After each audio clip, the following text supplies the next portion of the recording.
Hello, Holy Trinity, and it's great to come to you through the medium of this podcast.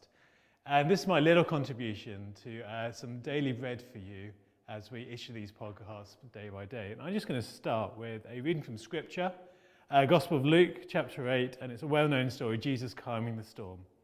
And it says this: One day he, that is Jesus, got into a boat with his disciples, and he said to them, "Let us go across to the other side of the lake." So they set out, and as they sailed, he fell asleep.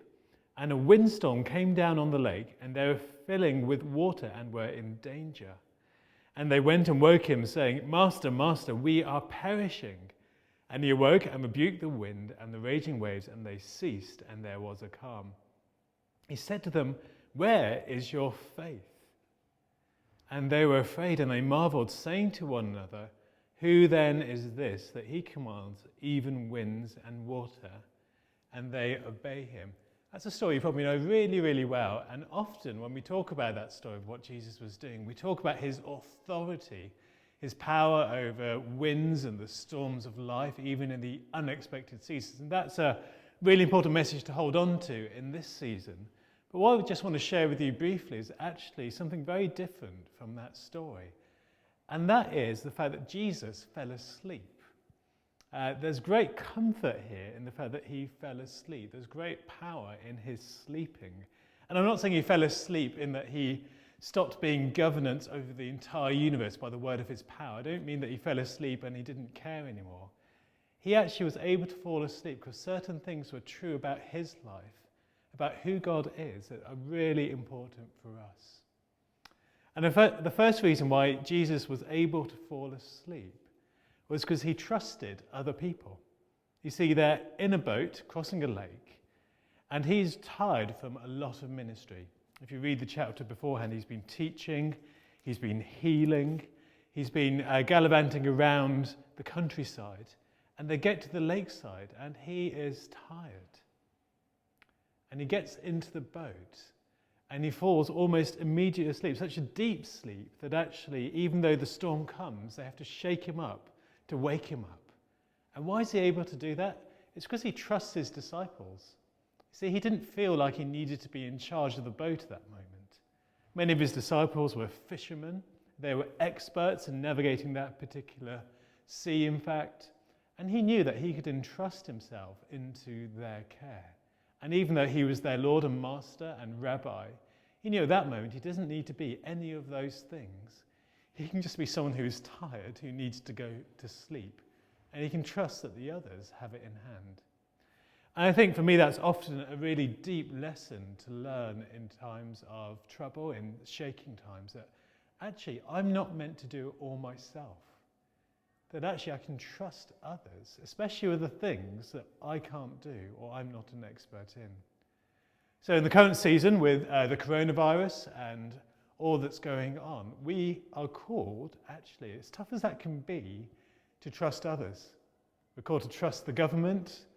They are, as they admit, making it up as they go along, but we're to trust that they have expertise, that they're drawing on. We trust that there are people that have been appointed by God over us. We trust the NHS that actually, as they work hard with dedication, that they're trying to do all that they can to help in this situation. And we trust others around us, the advice that they give us, the way that they lead us in life. We don't have to do it all ourselves. We don't have to be our own captain in this time. We can look to the advice of others and follow their lead. But then secondly, I think Jesus is able to fall asleep because he knows he's got nothing to prove. You see, the temptation could have been with Jesus in all this epic ministry, this charismatic miracle worker, that he felt continually he had something to prove to his disciples. That he had to be the one that was always awake, 24/7, alert, giving out, teaching, performing miracles. But actually, that's not true. His affirmation didn't come from the disciples, it came from heaven, his own Father saying, "You, my beloved Son, in whom I am well pleased." And so in a right sense, he didn't care at all what the disciples thought about him. He didn't care if they questioned amongst themselves, "He's fallen asleep. What kind of master is that? We're here toiling and he's gone to bed. And even though the storm's raging, he's still asleep. What's going on?" He He doesn't care about that. He knows that who he is not in their opinion. It's in God's opinion about him. And I think that's another truth to really dig into in this time, that actually who we are isn't dictated by what other people think, and we've got nothing to prove before others and before God, in fact. It's a time to dig deep into that well of grace that's in our life. You see, actually, in this time, no doubt many of us are going to be stripped away from things we normally do. We're going to be stripped away from things that we do for others, things that we do for God, acts of ministry, whether it be in key moments of leadership or just being part of the church community.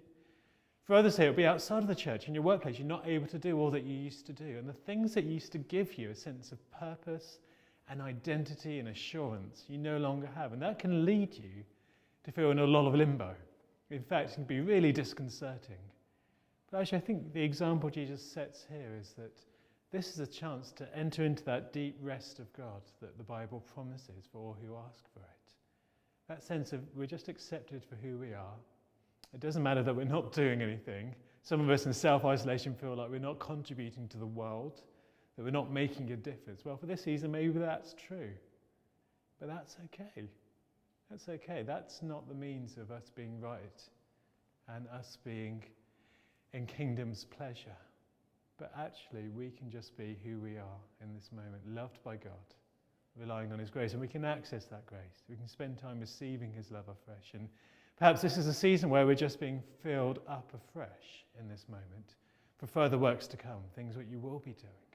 But for now, you can just receive that. Well, that's all for me for now. You'll see me again on the next podcast that I do. Until then, be assured that we're praying for you and hope that this message lands home.